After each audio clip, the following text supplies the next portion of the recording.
কে আপন কে পর জানারও দিন এসেছে। কেন পরকে নিয়ে ভরসা করে আগালে ঠকতে হবে। বলবো ট্যাক্স দিয়ে বাস করি, কারো খেয়ে বাস করি না। দেশকে ভালোবাসি, দেশের সংবিধানকে ভালোবাসি। বাকি যারা দেশকে ভালোবাসবে মাথায় রাখবো, যারা দেশের সংবিধানের নয়, দেশের নয়, জুতোর তলায় রাখবো, সে যেই লাট সাহেবই হোক না কেন। তারা যদি বলে আমি রসুলকে ভালোবাসি, এটাও তো অপরাধ নয়। কিন্তু দুঃখের বিষয়, আমরা বড় ভুল করেছি। স্বাধীনতার ৭৯ বছর। হ্যালো গাইজ, আসসালামু আলাইকুম, welcome back to our fresh new blog. তো আবারও চলে আসলাম একটা ইন্টারেস্টিং ব্লগ ভিডিও নিয়ে। তো আজকে ভিডিওর টাইটেল অ্যান্ড থাম্বনেল থেকে তোমরা তো বুঝতেই পেরেছো ভিডিওটা কী নিয়ে হবে। হ্যাঁ ভাই, আজকে আমি যাচ্ছি কদমগাছিতে, পীরজাদা আব্বাস সিদ্দিকী ভাইজান ওখানে আসছে, ঠিক আছে। আর আমাদের সকলের নয়নের মণি পীরজাদা আব্বাস সিদ্দিকী ভাইজান আসছে। আর আজকে হবে আই লাভ মোহাম্মদ সাল্লামকে নিয়ে, মানে যে কটূক্তি কথাটা উঠেছে যে নবীজির নাম নিলে নাকি জেলে যেতে হবে, ঠিক আছে। তো সেই কথাটা নিয়ে তো পুরো সোশ্যাল মিডিয়া পুরো তোলপাড় হয়ে যাচ্ছে, আর সব জায়গাতে লিখছে আই লাভ মোহাম্মদ সাল্লাম, আমরাও লিখেছি। তো আজকে সেটা নিয়েই প্রতিবাদ সভা হবে, ধিক্কার। তো কদমগাছিতে হবে। তো আজকের প্রোগ্রামটা হবে কদমগাছি মিলন সংঘ খেলার মাঠে, আর ওখানে যাচ্ছি আমি অনেক আগে বেরিয়ে পড়েছি। তো এখন বাজে প্রায় 3:20, আর এমডি অলরেডি ওখানে পৌঁছে গেছে, শানুর ভাইও পৌঁছে গেছে, আমি ভাই লেট, ঠিক আছে। আমি ছিলাম খড়িবাড়িতে, দেখতে পাচ্ছি এখনও খড়িবাড়িতে আছি। আর খড়িবাড়ি ভাই এই রাস্তাটা সেরা লাগে দেখতে, চারি সাইডে পুরো একদম শুধু পানি আর পানি, আর মাথা দিয়ে রাস্তা। আর ওই যে দেখতে পাচ্ছ আমার বাইক, ঠিক আছে, বাইকের পাশে একটা গরু আছে ভাই, আমার বাইকটি মাথা খসছে ভাই, ওই দেখো, এই দাগ হয়ে যাবে ইয়ে ভাই, ছি। দেখেছো বাইকটাকে নিয়ে শালা মারবো এক লাথি। তো আমার গাড়িতে ভাই এটা নতুন লেগেছি আলকা সোয়া, ঠিক আছে। কেমন লাগছে বলো, যা সেরা লাগছে না? তো যাই হোক, এখন যাবো হচ্ছে বেরিয়ে, আর লেট হয়ে গেছে যেহেতু ভাইজান 3:30টার সময় ঢুকবে, হাতে আর মাত্র 20 মিনিট আছে, আমাকে ওখানে পৌঁছতে হবে। তো চলো ওখানে গিয়ে তোমার সাথে সব কিছু শেয়ার করবো। তো আজকে ভিডিওটা একদম স্কিপ করো না, পুরোটা দেখো, সেরা মজা হবে, সেরা এনজয় হবে। যারা যারা এখনও চ্যানেলটা সাবস্ক্রাইব করেন অবশ্যই চ্যানেলটা সাবস্ক্রাইব করে দেবে, ঠিক আছে।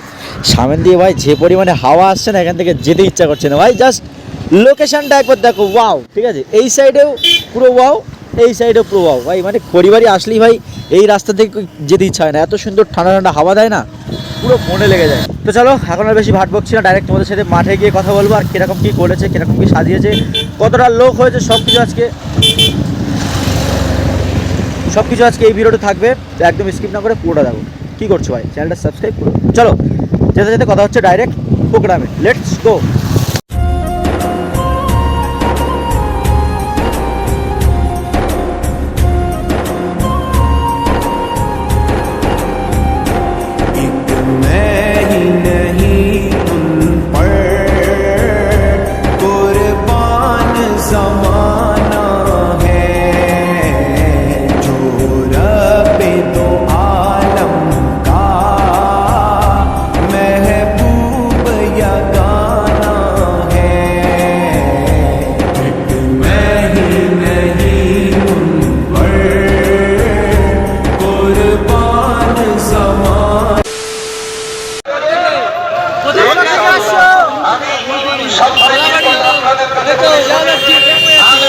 যাও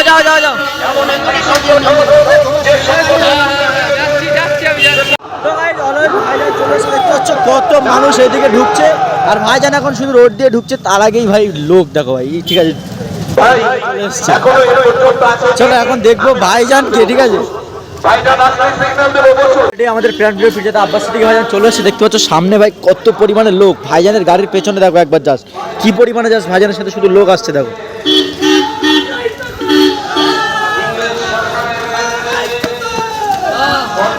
দেখো একবার শুধু কি পরিমাণে ভাইজানের সাথে সাথে লোক আসছে দেখো।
দয়া করে ভিতরে সকলে ভিতরে প্রবেশ করুন, আপনারা ভিতরে এসে বসুন। ডান দিকে কিছু জায়গা আছে, ডান দিকে অল্প কিছু জায়গা আছে, আপনারা ডান দিকে চলে আসুন, অনুরোধ করবো ভিতরে চলে আসুন। মাশাআল্লাহ ভাইজান এসে গিয়েছেন। আমি কেন চীনার দিন এসেছে, আমার দরবারে এত ভিড়ে ঠেলা হয়, ভালোবাসার লোকেরা ভাত পায়নি 2 নম্বর আগে পালিয়ে যায়। কথা কিছু বুঝছেন না, বোঝেন না, আমি কাউকে ছোট করছি না, হাকিকতটা। এই জন্য চীনার সময় এসেছে না আসেনি, অবশ্যই সবার জন্য আমরা সাহায্য করব, কিন্তু নিজের ছেলের ভাত কিনে নয়, নিজের ছেলের ভাত কিনে নয়। ও ভক্ত আমরা নয় ভাই, ও রকম দরদ দেখানো দরকার নেই। হ্যাঁ, প্রতিটা মানুষের জন্যই কথা বলবো, কিন্তু কে আপন কে পর জানারও দিন এসেছে। কেন পরকে নিয়ে ভরসা করে আগালে ঠকতে হবে। এর পাশাপাশি আরো দুটো ভয়ানক ইস্যু অলরেডি গত কাল পরশুর মধ্যে হয়ে গেছে, যেটা ব্যানার তৈরি করার আগেই হয়েছে। তার মধ্যে একটা আমার জোনায়েদ ভাই শুধু একটা ইশারা দিয়েছে, সিং। আরে সিং কি, অর্জুন সিং। অর্জুন সিং একটা মানবরূপী পশু ছাড়া দ্বিতীয় কিছু নয় সে। আপনাদের মানতে অসুবিধা আছে? মানবরূপী একটা পশু। ও সুরাতে সকলে দেখতে মানুষ, কিন্তু ওর খসলত, ওর আখলাক, ওর কথাবার্তা সবসময় হিংস্র। সবসময় কি করে দাঙ্গা লাগবে, ফিতনা হবে, বিদ্বেষী হবে। ওকে কখনো মানুষ ভাবা যায় না, একটা মানবরূপী পশু। সে আজকে কিভাবে একটা সমাজের শান্তিকে বিঘ্ন করছে, এই বিষয়টা আজকে নতুন ফিতনা। আর এর থেকে আরো একটা ফিতনা, সেটা হলো মানুষ মানুষকে আজকাল আল্লাহ বলে ডাকছে। শুনছেন তো নাকি? এই বিষয়গুলো নিয়েও আমি সংক্ষেপে বলবো। ট্যাক্স দিয়ে বাস করি, কারো খেয়ে বাস করি না। দেশকে ভালোবাসি, দেশের সংবিধানকে ভালোবাসি। বাকি যারা দেশকে ভালোবাসবে মাথায় রাখবো, যারা দেশের সংবিধানের নয়, দেশের নয়, জুতোর তলায় রাখবো, সে যেই লাট সাহেবই হোক না কেন। এটা আমাদের আদর্শ। এই আদর্শ তৈরি করুন। সে যে ভিআইপি হোক না কেন, যে আমার দেশের নয়, সংবিধানের নয়, সে আমাদের জুতোর তলায় থাকবে। রাজি আছেন না নাই? দেশের ওপরে কেউ নয়, সংবিধানের ওপরে কেউ নয়। তুমি জেলার সাহেবই হতে পারো, তুমি যদি বড় ধর্মগুরু হও, ইসলাম ধর্মের স্কলারও হও, তুমি যদি আমার দেশের বিরুদ্ধে যাও, সংবিধানের বিরুদ্ধে যাও, তোমার সাথে আমাদের কোনো সম্পর্ক থাকবে না। ঠিক না বে ঠিক? কারণ এ দেশ দেশবাসীর রক্তের বিনিময়ে স্বাধীন হয়েছে। আজকে সে দেশে তুমি তোমার রাজনীতির রুটি শাখার স্বার্থে এমন ফিতনামূলক কথা বলছো, যেখানে একটা বিশেষ ধর্মকে টার্গেট করা হচ্ছে। সমাজের মধ্যে সরল পিরান মানুষগুলো তোমাদের এই নোংরা বক্তব্যের জন্য একটা বিশেষ সম্প্রদায়কে ঘৃণার নজরে দেখবে। আগামী দিনে ঘৃণা একটা দাঙ্গাতে পরিণত হবে। এই দাঙ্গা একদিন দেশকে টুকরো টুকরো করে দেবে। অতএব দেশকে বাঁচাবার স্বার্থে এই দাঙ্গাবাজদের বিরুদ্ধে আমাদেরকে কঠোর হাতে লড়াই করতে হবে। রাজি আছেন? হাত তুলে বলুন রাজি আছেন। যদি জীবন লাগে জীবন দিতে পারবেন, রক্ত রাখলে রক্ত দিতে পারবেন, দেশের জন্য অর্থ দিতে পারবেন। এর পাশাপাশি আর একটা জিনিস দিতে হবে, যেখানে সেখানে টিপলে হবে না। যেখানে টিপলে দেশ নিরাপদ, সেখানে টিপতে হবে। রাজি আছেন? রাষ্ট্রীয়ভাবে মিটাবার একটা পরিকল্পনা চলছে। আজ আমাদের ইসলামকে রাষ্ট্রীয়ভাবে মিটাবার একটা পরিকল্পনা চলছে। যেমন আমেরিকাতে চালিয়েছে, যেমন ব্রিটেনে চালিয়েছে, যেমন ব্রাজিলে চালিয়েছে, যেমন ফ্রান্সে চালিয়েছে। ইসলামকে মিটাও, প্রফেট মুহাম্মদ রসুলকে মিটাও। মুহাম্মদ রসুলের বিরুদ্ধে নোংরা ফিল্ম তৈরি করো, মানুষের কাছে মিডিয়ার মাধ্যমে মিথ্যা প্রচার ছড়াও। এর কারণ একটাই, যারা আমার রসুলের বিরোধী করে তাদেরকে দেখুন, আর মুহাম্মদ রসুলের লাইফটাকে দেখুন। মুহাম্মদ রসুল তো ইনসাফের নাম, মুহাম্মদ রসুল তো ইনসানিয়াতের নাম, মুহাম্মদ রসুল তো ভালোবাসার নাম, মুহাম্মদ রসুল তো ঐক্যের নাম, মুহাম্মদ রসুল তো ক্ষুধার্ত মানুষকে খানা খাওয়াবার নাম, মুহাম্মদ রসুল তো পিপাসিত মানুষের পিপাসা মিটাবার নাম, মুহাম্মদ রসুল তো গরিবের হক দিবার নাম, মুহাম্মদ রসুল তো কৃষকের গায়ের ঘাম শুকাবার আগে তার পারিশ্রম মিটিয়ে দিবার নাম, মুহাম্মদ রসুল তো দেশের সার্বভৌম মহম্মদকে নিরাপদে রাখার না। মোহাম্মদ রাসূল তো যে কোনো ধর্মের মানুষ হোক না কেন, মানুষ মানুষকে ভালোবাসবে, মানুষ মানুষের পাশে দাঁড়াবে। সে হিন্দু হতে পারে, আদিবাসী হতে পারে, সাঁওতাল হতে পারে, দলিত হতে পারে, খ্রিস্টান হতে পারে, শিখ হতে পারে। কোন মানুষ যখন বিপদে পড়বে, মোহাম্মদ রাসূল এই মানবতাই শিখিয়েছে তার পাশে দাঁড়াও, তাকে সাহায্য করো, তাকে পিয়ার করো, তাকে তার পাশে দাঁড়িয়ে তার বিপদ মুক্ত করো। মোহাম্মদ রাসূল তো ন্যায়ের নাম, ইনসাফের নাম, সাম্যের নাম, শান্তির নাম, অধিকারের নাম। মোহাম্মদ রাসূল তো দুর্নীতি মুক্ত সমাজ গড়ার নাম। মোহাম্মদ রাসূল তো নেশার হাত থেকে যুব সমাজকে বাঁচাবার নাম। মোহাম্মদ রাসূল তো নারীদের অধিকার দিবার নাম। মোহাম্মদ রাসূল তো গরিবদের অধিকার দিবার নাম। মোহাম্মদ রাসূল তো এতিমের অধিকার দিবার নাম। মোহাম্মদ রাসূল তো বিধবার মর্যাদা দিবার নাম। মোহাম্মদ রাসূল তো মা বাবার পায়ের তলায় জান্নাত দিবার নাম। মোহাম্মদ রাসূল তো দেশের সার্বভৌমত্ব নিরাপদ রেখে, দেশের আইন ব্যবস্থা সুন্দর রেখে, দেশের মধ্যে গাদ্দারদের ঘরে দেশ থেকে বিতাড়িত করে দেশের সর্বশ্রেণীর, সর্বজাতির, সর্বস্তরের মানুষকে একত্রিতের বদনে বেঁধে মদিনাকে নিরাপদ করার না। মোহাম্মদ রাসূল সেই নবীর আদর্শ যার কাছে আছে সে দেশকে ভালোবাসবে, সেই নবীর আদর্শ যার কাছে আছে সে গরিবকে ভালোবাসবে, সেই নবীর আদর্শ যার কাছে আছে সে হিন্দুকে ভালোবাসবে, দলিতকে ভালোবাসবে, আদিবাসীকে ভালোবাসবে, বৌদ্ধকে ভালোবাসবে।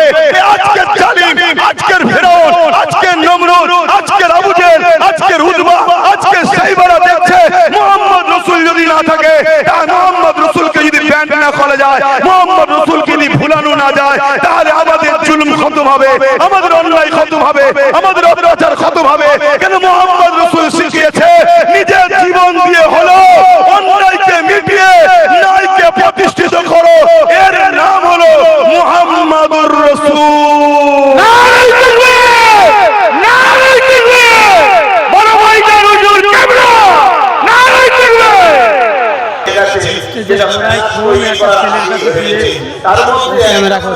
ভাই মানে এত পরিমাণে জাম এখানে, ঠিক আছে আমরা ভেতরে ঢুকতে পারছি না। এমনি কখন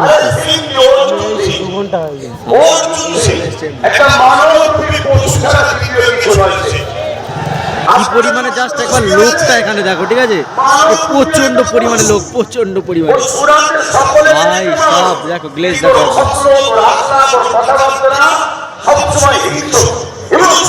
কত লোক হবে ভাই? হ্যাঁ এমনির কোনো আন্দাজ নেই কত লোক হবে, কি পরিমাণে জাস্ট একবার লোকটা দেখো এখানে, ঠিক আছে প্রচুর পরিমাণে লোক। এই সাইডে আমাদের প্যান্ডেলের পিছনে আব্বাস সিদ্দিকী ভাই বক্তব্য দিচ্ছে, আর সামনে ভাই লোক দেখো কিভাবে সব ধৈর্য ধরে বসে আছে। এই বিষয়গুলো আমি সংক্ষেপে বলবো। ট্যাক্স দিয়ে বাস করি, কারো খেয়ে বাস করি না। দেশকে ভালোবাসি, দেশের সংবিধানকে ভালোবাসি। বাকি যারা দেশকে ভালোবাসবে মাথায় রাখবো, যারা দেশের সংবিধানের নয়, দেশের নয়, দুটো তলায় রাখবো, সে যেই পাল্লার থেকে হোক না করে। এটা আমাদের আদর্শ। ও ভাই এই আদর্শ তৈরি করুন, যে যে বিআইপি হোক না কেন, যে আমার দেশের নয়, সংবিধানের নয়, যে আমাদের দুটো তলায় থাকবে। রাজি আছেন না? নয় দেশের ওপরে কেউ নয়, সংবিধানের উপরে কেউ নয়। তুমি যে রাজশাহী হতে পারো, তুমি কি বড় ধর্মকে বলছো, তুমি মেনে নিতে, তোমাকে আমার পছন্দ নয়, আর তোমার জন্য আমি বলতো তোমার ধর্মে অন্য লোককেও খারাপ করবো না, কিন্তু তোমার সঙ্গে আমি আর নাই। এই পথে আপনারা কি একমত হতে পারছেন? হাত তুলে সাক্ষী দেবেন একমত হতে পারছেন? আরেকটা শেষ কথা, আগামী দিন এই অসাধ বাঁচানোর জন্য এবং ভারতবর্ষের সংবিধানকে বাঁচানোর জন্য, দেশের জন্য, দেশবাসীর জন্য আগামী দিনে আমি আপনাদের ঘরে গিয়ে কলিকাতার ক্রিকেটের ডাকি, কাজের পয়সা খরচ করে আমার ডাকে যেতে কি রাজি আছে?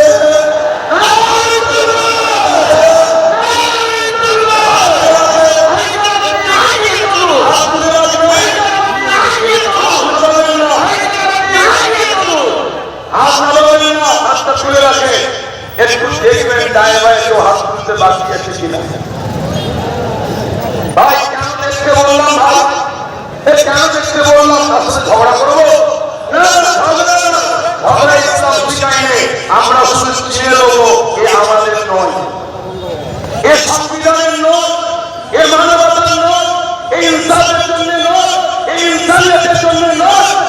তার সাথে আমরাও নাই, ঠিক না বেশি? আপনারা আমার কথা থেকেও কষ্ট পেলে কেউ বেড়ে তো যান, আমি সময়ের দিকে খেয়াল করে এখানে সংক্ষিপ্ত করছি। আগামী এক সপ্তাহের মধ্যে এই আল্লাহ কেন বললো এবং ইসলামের উপরে জবাব দিয়েছে এর প্রতিবাদে ডাকা হবে। আপনারা সকলে একটু দাঁড়িয়ে থাক, যেতে রাজি আছেন তো নাকি? একটু দাঁড়িয়ে যান, যেতে রাজি আছেন তো? ডাক দিয়ে খবর পাওয়া যাবে তো? আজকে স্লোগান দেন,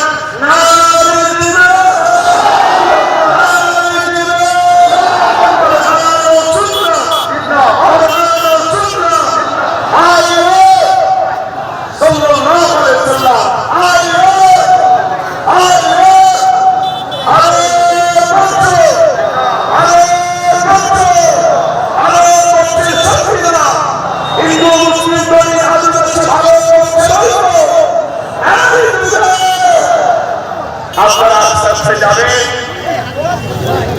আস্তে আস্তে আপনারা যাবেন।